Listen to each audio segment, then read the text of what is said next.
اعوذ باللہ من الشیطان الرجیم بسم اللہ الرحمن الرحیم الحمدللہ رب العالمین الصلاة والسلام علی رسولہ الکریم وآلہ الطیبین الطاہرین المعصومین المظلومین اما بعد فقط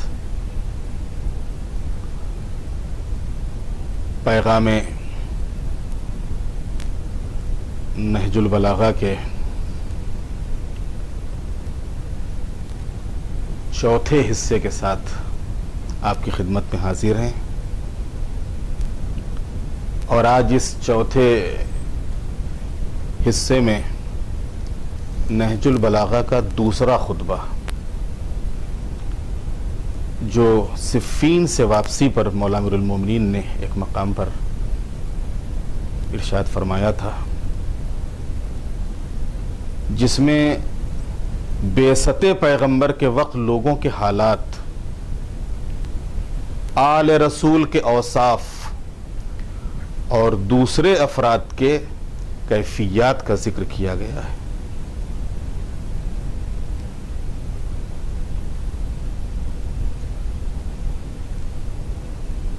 خطبے کی ابتدا اللہ تعالیٰ کی حمد و ثنا سے ہوتی ہے۔ میں پروردگار کی حمد کرتا ہوں اور اس کی نعمتوں کی تکمیل کے لیے اور اس کی عزت کے سامنے سر تسلیم خم کرتے ہوئے میں اس کی نافرمانی سے تحفظ چاہتا ہوں اور اس سے مدد مانگتا ہوں کہ میں اسی کی کفایت و کفالت کا محتاج ہوں۔ وہ جسے ہدایت دے دے وہ گمراہ نہیں ہو سکتا، اور جس کا وہ دشمن ہو جائے اسے کہیں پناہ نہیں مل سکتی۔ جس کے لیے وہ کافی ہو جائے وہ کسی کا محتاج نہیں ہے۔ اس حمد کا پلہ ہر باوزن شے سے گراں تر ہے، اور یہ سرمایہ ہر خزانے سے قیمتی ہے۔ میں گواہی دیتا ہوں کہ اللہ ایک ہے، اس کا کوئی شریک نہیں ہے، اور یہ وہ گواہی ہے جس کے اخلاص کا امتحان ہو چکا ہے، اور جس کا نچوڑ عقیدے کا جز بن چکا ہے۔ میں اس گواہی سے تا حیات وابستہ رہوں گا، اور اسی کو روز قیامت کے ہولناک مراحل کے لیے ذخیرہ بناؤں گا۔ یہی ایمان کی مستحکم بنیاد اور یہی نیکیوں کا آغاز ہے، اور اسی میں رحمان کی مرضی اور شیطان کی تباہی کا راز چھپا ہوا ہے۔ اس سلسلے میں علامہ جوادی فرماتے ہیں کہ کلمہ لا الہ الا اللہ اسلام کی بنیاد، ایمان کا امتیاز، تبلیغ کا آغاز اور رسول اکرم کا شعار ہے۔ یہ کلمہ تقوی بھی ہے اور کلمہ نجات بھی۔ اس میں انذار بھی ہے اور پہلو توکل بھی۔ اس پر اعتماد کرنے والا کسی بھی طاقت سے نہیں ڈرتا، اور اس کو صدق دل سے ادا کرنے والا ہر بڑی طاقت سے ٹکرا جاتا ہے۔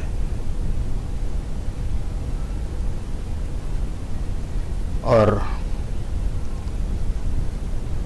اس کے بعد جب اہل بیت پیغمبر کا ذکر اسی خطبے میں، جو دوسرا خطبہ نہج البلاغہ کا ہے، کیا ہے، تو مولا فرماتے ہیں کہ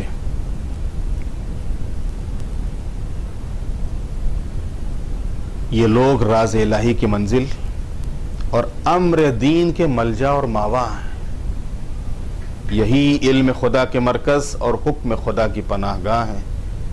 کتابوں نے یہیں پناہ لی ہے، اور دین کے یہی کوہ گراں ہیں، انہی کے ذریعے پروردگار نے دین کی پشت کی کجی کو سیدھا کیا ہے اور انہی کے ذریعے اس کے جوڑ بند کے راشے کا علاج کیا ہے۔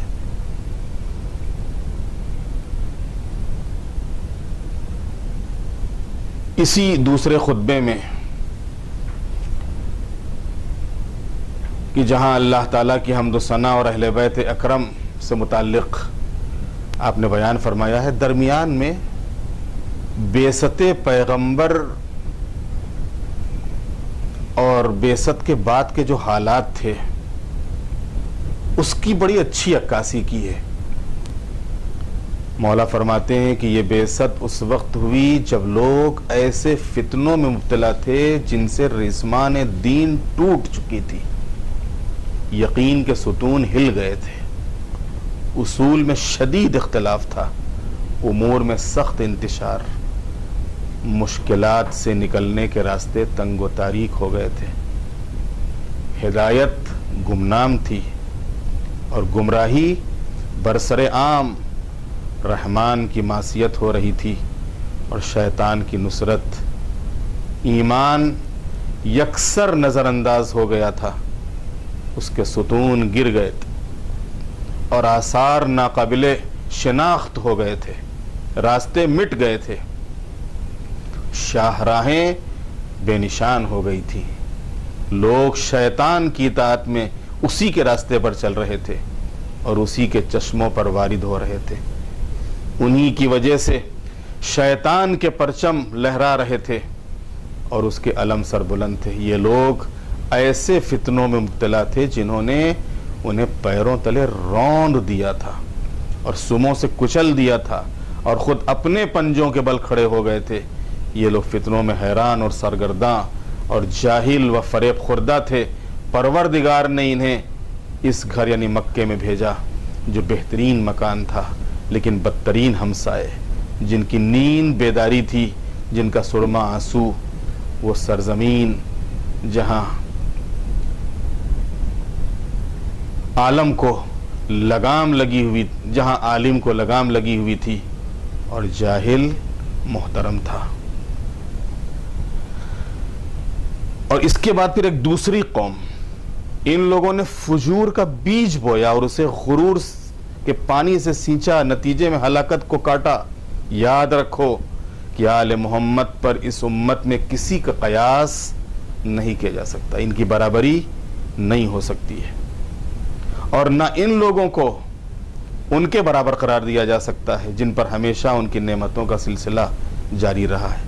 آل محمد دین کی اساس، یقین کا ستون، ان سے آگے بڑھ جانے والا پلٹ کر انہی کی طرف آتا ہے، پیچھے رہ جانے والا بھی انہی سے آ کر ملتا ہے۔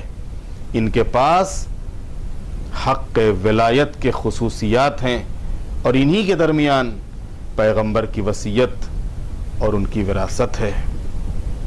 اب جب کہ حق اپنے اہل کے پاس واپس آ گیا ہے اور اپنی منزل کی طرف منتقل ہو گیا ہے۔ والسلام علیکم ورحمۃ اللہ وبرکاتہ۔